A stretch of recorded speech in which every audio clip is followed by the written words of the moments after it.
नमस्कार दोस्तों, सामान्य विज्ञान के अंतर्गत यह हमारे महत्वपूर्ण प्रश्नों का चौथा पार्ट है और जिन भाइयों ने इससे संबंधित प्रीवियस पार्ट नहीं देखे हैं वे हमारे चैनल के प्लेलिस्ट में जाकर देख सकते हैं। तो दोस्तों, बिना देरी करते हुए प्रश्नों को शुरू करते हैं। क्वेश्चन नंबर 101 और पिछली वीडियो में मैंने 100% लिए थे। दूध में नहीं पाया जाने वाला विटामिन है, तो दूध में जो नहीं पाया जाता है दोस्तों वो है विटामिन सी। विटामिन सी दूध में नहीं पाया जाता है और इसके बारे में और जानकारी कर लेते हैं कि दूध एक अपारदर्शी सफ़ेद द्रव है जो मादाओं के स्तन ग्रंथियों द्वारा बनाया जाता है। नवजात शिशु तब तक दूध पर निर्भर रहता है जब तक वह अन्य पदार्थों का सेवन करने में अक्षम होता है। साधारणतः दूध में लगभग 85% जल होता है और शेष भाग में ठोस तत्व यानी खनिज व वसा होता है। गाय भैंस के अलावा बाजार में विभिन्न कंपनियों का पैक दूध भी उपलब्ध होता है। दूध protein, calcium, riboflavin, vitamin B2 युक्त होता है। इनके अलावा इसमें विटामिन A, D, K और E सहित फास्फोरस, मैग्नीशियम, आयोडीन व कई खनिज और वसा तथा ऊर्जा भी होती है। और इसके अलावा इसमें कई एंजाइम और कुछ जीवित रक्त कोशिकाएं भी हो सकती हैं। तो दोस्तों, दूध में कौन सा विटामिन नहीं पाया जाता है? Vitamin C. नेक्स्ट क्वेश्चन देखिए। क्वेश्चन नंबर 102 टॉक्सिन है। तो टॉक्सिन जो है दोस्तों एक जहरीला पदार्थ है और इसके बारे में और चर्चा कर लेते हैं कि दिनों दिन बढ़ते पॉल्यूशन को मद्देनजर रखते हुए ईटिंग और अनहेल्दी ईटिंग और लाइफस्टाइल के कारण हमारी बॉडी में टॉक्सिन यानी जहर बढ़ता जा रहा है। अमेरिका की डेलावेयर यूनिवर्सिटी की एक रिसर्च के मुताबिक पिछले 50 सालों में ह्यूमन बॉडी में टॉक्सिन्स का लेवल कई गुना बढ़ गया है। ग्लोबल हीलिंग सेंटर के मुताबिक रोजाना एक आम इंसान का सामना लगभग 21 लाख टॉक्सिन से होता है। कहाँ से आ रहे हैं हमारी बॉडी में इतने टॉक्सिन? तो दोस्तों, टॉक्सिन क्या है दोस्तों? एक जहरीला पदार्थ है। नेक्स्ट क्वेश्चन नंबर 103 प्लाज्मोडियम परजीवी है। तो प्लाज्मोडियम जो परजीवी है वो मलेरिया रोग का है और इसके बारे में जानकारी कर लेते हैं कि प्लाज्मोडियम एक प्रोटोजोआ संघ का प्राणी है और प्लाज्मोडियम की कुछ जातियों को मलेरिया परजीवी भी कहते हैं क्योंकि ये मनुष्य में मलेरिया रोग उत्पन्न करते हैं। तो प्लाज्मोडियम क्या है दोस्तों? मलेरिया रोग का है और किस प्राणी मतलब किस संघ का प्राणी है? तो है प्रोटोजोआ का। क्वेश्चन नंबर 104 मलेरिया रोग का वाहक। तो मलेरिया रोग का जो वाहक है यानी किसके कारण होता है? वो मादा एनाफिलीज नामक मच्छर के काटने से होता है और इसके बारे में जानकारी कर लेते हैं कि मलेरिया एक पैरासाइटिक रोग है जो मादा एनाफिलीज मच्छर के काटने से फैलता है। यह एनाफिलीज मच्छर प्लाज्मोडियम नामक पैरासाइट धोती है जिसके बारे में हमने चर्चा की थी। और जब यह मच्छर आपको काटता है तो पैरासाइट आपके खून में जाकर रेड ब्लड सेल्स को नष्ट कर देता है। तो मलेरिया रोग का जो वाहक है वो है मादा एनाफिलीज मच्छर के काटने से होता है। नेक्स्ट क्वेश्चन देखिए। क्वेश्चन नंबर 105 मलेरिया रोग में प्रभावित अंग। तो मलेरिया रोग में जो प्रभावित अंग है वो दोस्तों पिलीहा यानी तिल्ली। मलेरिया रोग में प्रभावित जो अंग है वो है तिल्ली और इसके बारे में और जानकारी कर लेते हैं कि मलेरिया रोग लीवर, किडनी और फेफड़ों की कार्यप्रणाली को प्रभावित कर कई दिक्कतें पैदा करता है और मलेरिया रोग प्लाज्मोडियम समूह के प्रोटोजोआ परजीवी से फैलता है जिसके बारे में हमने पिछले क्वेश्चन में डिस्कस किया था। और इसका जो वाहक है दोस्तों मादा एनाफिलीज मच्छर से होता है। मतलब इसका वाहक कौन है दोस्तों? मादा एनाफिलीज मच्छर। क्वेश्चन नंबर 106 मानव मूत्र में उत्सर्जित होता है। तो मानव मूत्र में जो दोस्तों उत्सर्जित होता है विटामिन सी उत्सर्जित होता है। क्वेश्चन नंबर 107 मूत्र अम्लीय का पीएच मान है। तो मूत्र अम्लीय का जो पीएच मान है दोस्तों वो होता है 6 यानी मूत्र का पीएच मान औसत जो होता है औसत में जो होता है वो 6 होता है। और इसके बारे में देख लेते हैं कि परंतु यह 4.5 से 8 तक भी हो सकता है क्योंकि यह परिस्थितियों पर निर्भर करता है। तो मूत्र का जो पीएच मान होता है वो 6 होता है और यदि परिस्थिति कुछ और होती है तो वो 4 से मतलब 4.5 से 8 भी हो सकती है। पीएच मान हो सकता है 4.5 से 8 भी हो सकता है। नेक्स्ट क्वेश्चन देखिए। क्वेश्चन नंबर 108 मूत्र का रंग पीला होता है। तो मूत्र का जो रंग होता है पीला वो किस कारण होता है दोस्तों? यूरोक्रोम के कारण होता है। तो मूत्र का जो पीला रंग होता है दोस्तों यूरोक्रोम के कारण होता है। नेक्स्ट क्वेश्चन देखिए। क्वेश्चन नंबर 109 मेंढक के हृदय में होते हैं। तो मेंढक के हृदय में जो होते हैं दोस्तों 3 भाग होते हैं। कितने होते हैं दोस्तों मेंढक के हृदय में? 3 भाग होते हैं। और इसके बारे में जानकारी कर लेते हैं मेंढक के बारे में। मेंढक उभयचर वर्ग का जंतु है जो पानी तथा जमीन पर दोनों जगह रह सकता है। यह शीत रक्ति प्राणी है, अर्थात इसके शरीर का जो तापमान है वो वातावरण के ताप के अनुसार घटता या बढ़ता रहता है। शीतकाल में यह ठंडक से बचने के लिए पोखर आदि की निचली सतह की मिट्टी लगभग 2 फुट की गहराई तक खोदकर उसी में पड़ा रहता है। यहाँ तक कि कुछ खाता भी नहीं है। इस क्रिया को शीत निद्रा कहते हैं। और इसी तरह क्रिया गर्मी के दिनों में होती है और ग्रीष्म काल में इस निष्क्रिय अवस्था को ग्रीष्म सुषुप्तावस्था कहते हैं। तो मेंढक में कितने भाग होते हैं दोस्तों के हृदय में? 3 भाग होते हैं। और ये मतलब ये किस संघ का है? ये कोर्डेटा संघ का है। और मेंढक के 4 पैर होते हैं। पिछले 2 पैर अगले 2 पैरों से बड़े होते हैं जिसके कारण यह लंबी उछाल लेता है।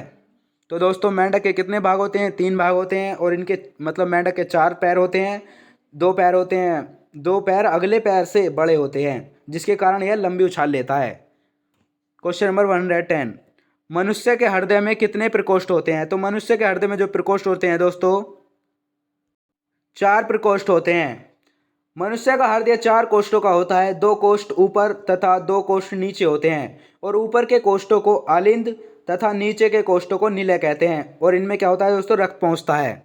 क्वेश्चन नंबर 111, मानव शरीर में जल की मात्रा शरीर के भार का होता है। तो कितना होता है दोस्तों? 10% होता है। मानव शरीर में जल की मात्रा शरीर के भार का 10% होता है। क्वेश्चन नंबर 112, शरीर में प्रचुर मात्रा में पाया जाने वाला तत्व है दोस्तों ऑक्सीजन। कौन सा है दोस्तों शरीर में प्रचुर मात्रा में पाया जाने वाला तत्व? ऑक्सीजन। नेक्स्ट क्वेश्चन देखिए। क्वेश्चन नंबर 113, मानव के शरीर में जल होता है। तो मानव के शरीर में जो जल होता है दोस्तों 65 से 80% होता है। कितना होता है दोस्तों? 65 से 80% होता है। क्वेश्चन नंबर 114, मानव शरीर का सामान्य ताप होता है। तो मानव शरीर का जो सामान्य ताप होता है यदि फ़ारेनहाइट में पूछा जाएगा तो 98 फ़ारेनहाइट, और यदि सेल्सियस में पूछा जाएगा तो 37 सेल्सियस, और यदि केल्विन में पूछा जाएगा तो कितना होता है दोस्तों? 310 केल्विन होता है। एक बार वो देख लेते हैं कि मानव शरीर का जो सामान्य ताप है वो 98 फ़ारेनहाइट होता है और 37 डिग्री सेल्सियस होता है। और यदि केल्विन में पूछा जाएगा तो 310 केल्विन होता है मानव शरीर का सामान्य ताप। क्वेश्चन नंबर 115, मनुष्य में मेरुदंड से कितनी जोड़ी तंत्रिका निकलती है? तो मनुष्य में मेरुदंड से कितनी जोड़ी तंत्रिका निकलती है? तो दोस्तों जो कितनी निकलती है 31 यानी 31। मनुष्य में मेरुदंड से कितनी जोड़ी तंत्रिका निकलती है? 31 जोड़ी तंत्रिका निकलती है। क्वेश्चन नंबर 116, गुणसूत्र क्रोमोसोम की खोज। तो गुणसूत्र यानी क्रोमोसोम की जो खोज की थी दोस्तों किसने की थी? वाल्डेयर ने की थी। किसने की थी दोस्तों? वाल्डेयर ने की थी। तो गुणसूत्र या प्रश्न ऐसा था कि क्रोमोसोम की खोज किसने की थी दोस्तों? वाल्डेयर ने की थी। और गुणसूत्र की खोज किसने की थी? वाल्डेयर ने। नेक्स्ट क्वेश्चन देखिए। क्वेश्चन नंबर 117, गुणसूत्रों का निर्माण होता है। तो गुणसूत्रों का जो निर्माण होता है दोस्तों क्रोमोटीन नामक पदार्थ से के कारण होता है। तो गुणसूत्रों का जो निर्माण होता है वो क्रोमोटीन नामक पदार्थ से होता है। क्वेश्चन नंबर 118, मनुष्य में क्रोमोसोम की संख्या। तो मनुष्य में जो क्रोमोसोम की संख्या होती है यानी मनुष्य में गुणसूत्रों की जो संख्या होती है वो 46 होती है, यानी 23 जोड़ी संख्या होती है। मनुष्य में गुणसूत्रों की संख्या यानी क्रोमोसोम की संख्या कितनी होती है दोस्तों? 46 होती है, यानी कहने का मतलब 23 जोड़ी होती है। क्वेश्चन नंबर 119, जीवन की सबसे छोटी रचनात्मक एवं कार्यात्मक इकाई है। तो जीवन की सबसे छोटी रचनात्मक एवं कार्यात्मक जो इकाई है वो दोस्तों कौन सी है? कोशिका। कोशिका जीवन की सबसे छोटी रचनात्मक एवं कार्यात्मक इकाई है। और कोशिका को दोस्तों क्या कहते हैं? इंग्लिश में सेल कहते हैं। और इसके बारे में जानकारी कर लेते हैं कि सहजीवियों के शरीर का वह इकाई है जो उनके रचनात्मक और क्रियात्मक क्रियाओं में एक महत्वपूर्ण भूमिका निभाती है। यदि आप कोशिका की खोज किसने की इसके बारे में भी जानना चाहते हैं तो इसका लेखा पूरा पढ़िए दोस्तों कि कोशिका की खोज सर्वप्रथम रॉबर्ट हुक ने 1665 में अपने खुद की सूक्ष्मदर्शी बनाकर इसकी खोज की थी। तो किसने की थी दोस्तों? रॉबर्ट हुक ने की थी कोशिका की खोज और कब की थी दोस्तों? 1665 ईस्वी में की थी। अपनी खुद की सूक्ष्मदर्शी बनाकर इसकी खोज की थी कोशिका की। और दोस्तों कोशिका को क्या कहते हैं इंग्लिश में? सेल। क्वेश्चन नंबर 120, सबसे छोटी जीवित कोशिका है। तो सबसे छोटी जो जीवित कोशिका है दोस्तों वो है माइकोप्लाज्मा। माइकोप्लाज्मा क्या है दोस्तों? सबसे छोटी जीवित कोशिका है। और जो माइकोप्लाज्मा होते हैं वो छोटे आकार के प्लाज्मा को, मतलब छोटे आकार के जो प्लाज्मा होते हैं उन्हें माइकोप्लाज्मा कहते हैं। और जिनका आकार जो होता है लगभग 10 मिलीमीटर से 20 मिलीमीटर के आसपास होता है। और माइक्रोप्लाज्म को विभिन्न तापमान दाब पर उत्पन्न किया जा सकता है। और यह तापीय या अतापीय प्लाज्मा हो सकता है। ये ऐसे जीवधारी हैं जिनमें कोशिका भित्ति नहीं पाई जाती है। और माइकोप्लाज्मा जो है दोस्तों सबसे सूक्ष्म सजीव होते हैं। तो सबसे छोटी जीवित कोशिका जो है दोस्तों माइकोप्लाज्मा। नेक्स्ट क्वेश्चन देखिए। क्वेश्चन नंबर 120, शरीर की सबसे लंबी कोशिका है। तो शरीर की जो सबसे लंबी कोशिका है दोस्तों तंत्रिका तंत्र शरीर की सबसे लंबी कोशिका है। तंत्रिका कोशिकाएं जो है वो मानव शरीर में सबसे लंबी कोशिकाएं होती हैं। और ये तंत्रिका तंत्र के भीतर कोशिकाएं हैं और पूरे शरीर में संदेश ले जाती हैं। ये क्या जाती हैं दोस्तों? पूरे शरीर में संदेश ले जाती रहती हैं। क्वेश्चन नंबर 122, तंत्रिका तंत्र की रचनात्मक तथा क्रियात्मक इकाई होती है। तो तंत्रिका तंत्र की रचनात्मक तथा क्रियात्मक जो इकाई होती है दोस्तों न्यूरॉन होती है। कौन सी होती है दोस्तों? न्यूरॉन होती है। न्यूरॉन शरीर की सबसे लंबी कोशिका है। और न्यूरॉन का कार्य है सूचना को एक कोशिका को दूसरे में स्थानांतरित करना है जो उत्तेजना के जवाब के रूप में उत्पन्न होता है। और ये तंत्रिका तंत्र की ही कोशिकाएं हैं, न्यूरॉन कोशिकाएं। क्वेश्चन नंबर 123, कोशिका शब्द का निर्माण। कोशिका शब्द का जो निर्माण किया था दोस्तों रॉबर्ट हुक ने किया था। किसने किया था दोस्तों कोशिका शब्द का निर्माण? रॉबर्ट हुक ने। कोशिका शब्द का जो निर्माण किया था दोस्तों रॉबर्ट हुक ने किया था। और कब किया था दोस्तों? 1665 ईस्वी में किया था कोशिका शब्द का निर्माण। यानी कोशिका शब्द की खोज जो की थी रॉबर्ट हुक ने की थी 1665 ईस्वी में। नेक्स्ट क्वेश्चन देखिए दोस्तों। क्वेश्चन नंबर 124, कोशिका का आनुवंशिक पदार्थ है। तो कोशिका जो आनुवंशिक पदार्थ है दोस्तों वो है डीएनए। डीएनए है कोशिका का आनुवंशिक पदार्थ। और दोस्तों डीएनए के बारे में और जानकारी कर लेते हैं कि डीएनए या डीएनए की जो फुल फॉर्म है दोस्तों डीऑक्सी न्यूक्लिक एसिड। यानी डीएनए अणुओं का एक समूह है जो माता पिता से वंशानुगत गुणों या आनुवंशिक जानकारी को उनके संतानों तक ले जाने और स्थानांतरित करने के लिए जिम्मेदार होता है। और एक बहुकोशिकीय जीव के लगभग प्रत्येक कोशिका में उस जीव के लिए आवश्यक डीएनए का पूरा सेट होता है। तो इसके बारे में और देख लेते हैं दोबारा से कि डीएनए यानी डीऑक्सी एसिड अणुओं का एक समूह है जो माता पिता से वंशानुगत गुणों या आनुवंशिक जानकारी को उनके संतानों तक ले जाने और स्थानांतरित करने के लिए जिम्मेदार होता है। तो दोस्तों जो डीएनए है वो क्या है? कोशिका का आनुवंशिक पदार्थ है। और दोस्तों डीएनए की फुल फॉर्म क्या है? Deoxy nucleic acid. Next question देखिए। क्वेश्चन नंबर 125, कोशिका का अध्ययन। तो कोशिका का जो अध्ययन कहलाता है दोस्तों वो साइटोलॉजी कहलाता है। और दोस्तों अभी हमने डिस्कस किया था कि कोशिका की खोज किसने की थी? रॉबर्ट हुक ने 1665 ईस्वी में की थी। क्वेश्चन नंबर 126, कोशिका के भीतर श्वसन का केंद्र होता है। तो कोशिका के भीतर जो होता है श्वसन का केंद्र वो माइटोकॉन्ड्रिया होता है। क्या होता है दोस्तों? माइटोकॉन्ड्रिया होता है। तो कोशिका के भीतर श्वसन का जो केंद्र होता है माइटोकॉन्ड्रिया। और दोस्तों माइटोकॉन्ड्रिया के बारे में और जानकारी कर लेते हैं कि श्वसन की क्रिया प्रत्येक जीवित कोशिका के कोशिका द्रव्य यानी साइटोप्लाज्म एवं माइटोकॉन्ड्रिया में संपन्न होती है। श्वसन संबंधी प्रारंभिक क्रियाएं जो है वो साइटोप्लाज्म में होती हैं यानी कोशिका द्रव्य में होती हैं, द्रव्य में, तथा शेष क्रियाएं माइटोकॉन्ड्रिया में होती हैं। चूंकि क्रिया के अंत में जो होती है दोस्तों अधिकांश ऊर्जा उत्पन्न होती है। तो माइटोकॉन्ड्रिया क्या है दोस्तों? कोशिका के भीतर श्वसन का केंद्र होता है। क्वेश्चन नंबर 127, समसूत्री विभाजन होता है। तो समसूत्री जो विभाजन होता है दोस्तों कायिक कोशिकाओं में होता है। किसमें होता है दोस्तों? समसूत्री विभाजन कायिक कोशिकाओं में होता है। क्वेश्चन नंबर 128, अर्धसूत्री विभाजन होता है। तो अर्धसूत्री जो विभाजन होता है दोस्तों लिंगी जनन करने वाले कोशिकाओं में होता है। किसमें होता है दोस्तों? अर्धसूत्री विभाजन होता है, वो होता है लिंगी जनन करने वाले कोशिकाओं में होता है। नेक्स्ट क्वेश्चन देखिए। क्वेश्चन नंबर 129, स्तंभकंद, धनकंद और शलगंद और प्रकंद का जो उदाहरण है दोस्तों वो क्रमशः किसका है?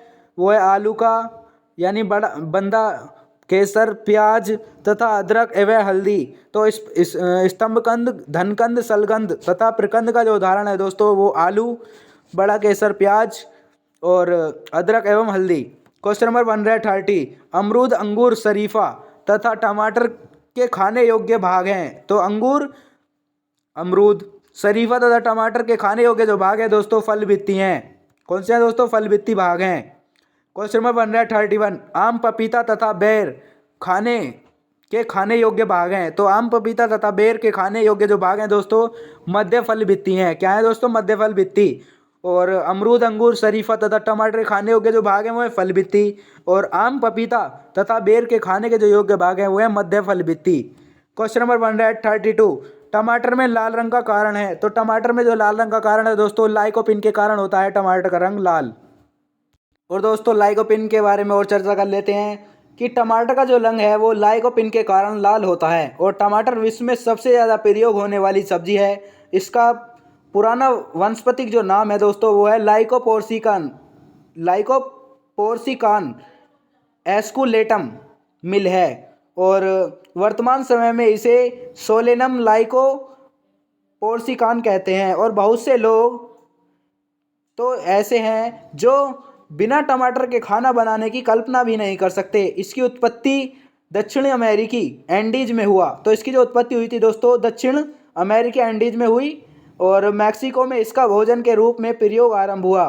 तो जो मतलब दक्षिणी अमेरिकी एंडीज में हुआ इसकी उत्पत्ति और मैक्सिको में इसका भोजन के रूप में आरंभ होने लगा और अमेरिका के स्पेनिश उपनिवेश से होते हुए विश्व भर में फैल गया। टमाटर का जो व्यापार एक तरीके से वो पहले कहाँ हुआ दोस्तों? इसकी उत्पत्ति जो हुई थी वो दक्षिण अमेरिका के एंडीज में हुआ और मैक्सिको में इसका भोजन के रूप में आरंभ होने लगा और अमेरिका के स्पेनिश उपनिवेश से होते हुए विश्व भर में फैल गया। तो टमाटर का जो लाल रंग होता है दोस्तों लाइकोपिन के कारण होता है टमाटर का लाल रंग। नेक्स्ट क्वेश्चन देखिए, क्वेश्चन नंबर 133, फूल गोभी का खाने योग्य भाग है। तो फूल गोभी का खाने योग्य जो भाग है दोस्तों पुष्पक्रम जो है फूल गोभी का खाने योग्य भाग है। क्वेश्चन नंबर 134, हल्दी में पीले रंग का कारण है। तो हल्दी में पीले रंग का जो कारण है दोस्तों कुरकुमिन है। हल्दी में पीले रंग का जो कारण है दोस्तों कुरकुमिन है। क्वेश्चन नंबर 135, अदरक तथा आलू के खाने योग्य भाग हैं। तो अदरक तथा आलू के जो खाने योग्य भाग हैं दोस्तों तना। तो तना जो है मतलब अदरक तथा आलू के खाने योग्य भाग है तना। क्वेश्चन नंबर 136, दूध में पाई जाने वाली शर्करा है। तो दूध में जो पाई जाने वाली शर्करा है लैक्टोज है। तो दूध में जो पाई जाने वाली शर्करा है दोस्तों लैक्टोज है और दूध को किस यंत्र द्वारा मापा जाता है? तो लैक्टोमीटर यंत्र द्वारा मापा जाता है। नेक्स्ट क्वेश्चन देखिए, क्वेश्चन नंबर 137, सबसे लंबा कृमि वर्म है। तो सबसे लंबा जो कृमि वर्म है दोस्तों टैप वर्म है, सबसे लंबा कृमि वर्म। क्वेश्चन नंबर 138, कपड़ा सुखाने तथा दूध में से मक्खन निकालने वाली मशीन कार्य करता है। तो कपड़ा सुखाने तथा दूध से मक्खन निकालने वाली मशीन कार्य करती है। तो दोस्तों अपकेंद्रीय बल के सिद्धांत पर कार्य करती है। कपड़ा सुखाने तथा दूध से मक्खन निकालने वाली मशीन कार्य करती है दोस्तों अपकेंद्रीय बल के सिद्धांत पर कार्य करती है। क्वेश्चन नंबर 139, दूध से क्रीम निकालने पर घनत्व बढ़ता है। तो दूध से क्रीम जो निकालते हैं दोस्तों हम तो उससे जो होता है उसका घनत्व बढ़ता है। क्वेश्चन नंबर 140, एक अश्व शक्ति बराबर होता है। तो एक अश्व शक्ति जो बराबर होता है दोस्तों 746 वाट के बराबर होता है। तो एक अश्व शक्ति जो बराबर होता है दोस्तों 746 वाट के बराबर होता है। तो दोस्तों यही थे सामान्य विज्ञान से संबंधित बहुत महत्वपूर्ण क्वेश्चन। नेक्स्ट पार्ट में फिर मुलाकात होगी, तब तक के लिए जय हिंद, जय Bharat. Thank you very much.